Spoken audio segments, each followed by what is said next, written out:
Christmas celebration. He told me to bring my friends, so I know he'd be delighted to have you. I accepted the invitation gladly. A Christmas house party sounded much better than a sparse bachelor dinner at a hotel, no matter how fine the decorations. The house should have a particular appeal to you, James, he added, since it is haunted. Are you still collecting ghost stories, or has your childhood fascination with that topic waned after joining the army? Quite the reverse, I chuckled. I'm an old army man now, and I've seen some supernatural things that would curl your hair, my friend. Not that your hair needs any help in that regard. Percy frowned in mock fury, then laughed. Christmas Eve found me standing in front of an old country house that had seen better days. I was surprised by the condition of the home, and Percy told me in confidence that his uncle, Frank's father, had gambled away all the railroad money, and Frank had been forced to sell off most of their land to maintain the house and grounds in their current form. Percy's cousin, Frank Arnold, older than us by a decade, greeted us at the door with the formal air of a nobleman. He turned us over to his housekeeper, who gave us adjoining rooms in the old tower. My room was finely appointed, but the rugs and curtains were showing their wear, and the room had an air of genteel dilapidation about it, which was disappointing compared to Percy's elegant family home in the city. The rest of the party arrived later that afternoon, several bachelor friends of Frank. Dinner that night was late and not very appetizing. Frank couldn't afford the quality of service that characterized the lifestyle of my friend. We said nothing, of course. The company was witty, the holiday decorations lovely, and the wine cellar was exceptional. A leftover from a better time, adhering to an old Christmas Eve tradition when we were all settled around the hearth for post-prandial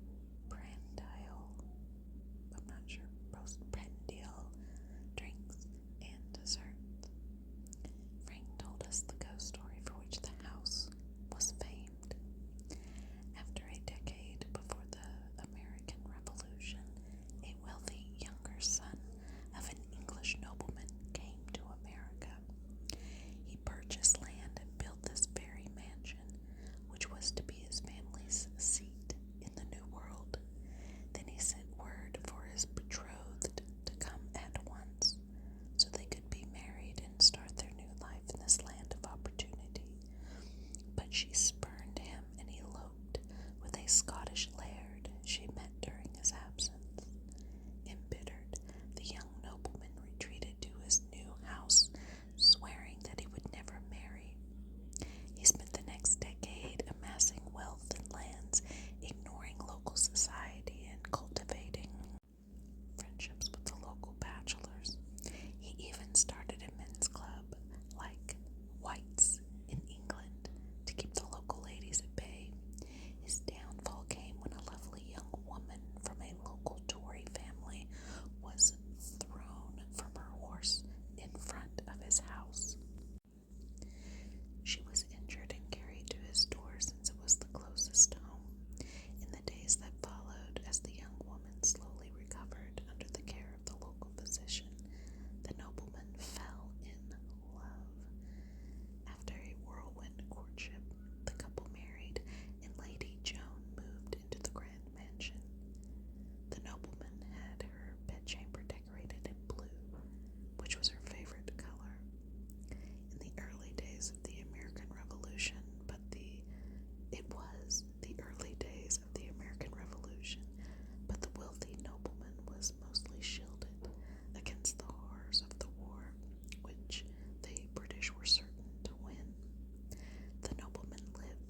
this juncture, the housekeeper burst into the room, wringing her hands and calling for her employer. Oh, Mr. Frank, the lantern fell over in Mr. Percy's room and set fire to the bed curtains. The whole room is in shambles. What shall we do? All the other guest rooms are taken. Percy laughed. Nothing easier, Mrs. Polk. Put me in the blue room. No one is in there. Oh, but Mr. Percy, the ghost will get you, Mrs. Polk cried. Nonsense, Percy said, draining the last of his glass and setting it down on the table. Let me get moved over there. He stood and bowed to his host. Thank you for a lovely evening, Frank. Merry Christmas all. I stood too. I'll help you, old man, I said, and followed my friend out of the room. We followed Mrs. Polk upstairs and transferred Percy's belongings into the blue room. Once the housekeeper was gone, I confronted my childhood friend, whose wan face and stiff gait spoke to me of pain and distress that he was keeping in check. I'm not letting you stay in a haunted room, old man, I said easily. Not with your heart. The sight of a spirit would undoubtedly be your undoing. Besides, I've always wanted to see a ghost. Percy frowned at me for a moment. He hated being reminded of his heart disease. He didn't want to seem weak, but he relaxed when he heard my final words. I see. This is really about ghost hunting, not my heart condition. It's about both, I said. Now, be a good lad and listen to your old friend. Take your sleep draught and go sleep in my chamber. The bed is quite comfortable. I'll keep a lookout for the ghost. Percy called his old friend a couple of repeatable names, but he trusted my judgment. He took the sleeping draught and then climbed into the bed in my chamber to get some much-needed rest. It was long after midnight when I finally settled into the blue room, which was a little bit dusty and worn, but still serviceable. Percy had not understated my interest in the supernatural. I was a keen collector of ghost stories, and Frank's tale had been a fine one. I've never seen a ghost, although many of my army buddies claimed that they had. I looked forward to what I might see in the blue room on the anniversary of Lady Joan's murder. Of course, I wasn't stupid. If I was going to confront a vengeful ghost, I'd have my revolver with me. A gunshot should scare away even the most intrepid ghost, I thought. I had no intention of being marked by a dead hand. I just wanted to see a phantom. I left the lantern burning and lay down on the bed with my revolver under my pillow for easy access. The mattress was quite comfortable and I quickly drifted to sleep. Sometime in the middle of the night I woke in a cold sweat. Something was amiss. A noise, a scent, a change in the air pressure. I didn't know what awakened me, but my heart was pounding and my limbs trembled. The banked fire offered little light, and I realized that something had extinguished the lantern. Something or someone. I turned on my side and saw a white figure approaching the side of the bed. In the dim light of the fire, I could make out a long dress and a white countenance. For a moment I was overcome with dread, for this might be the ghost of Lady Joan, returned to the blue room on the very eve of her long-ago death. I heard the rustle of a brocade as the figure drew closer. Then a hand seized my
his side was a hand made out of iron that was still glowing red hot from the fire.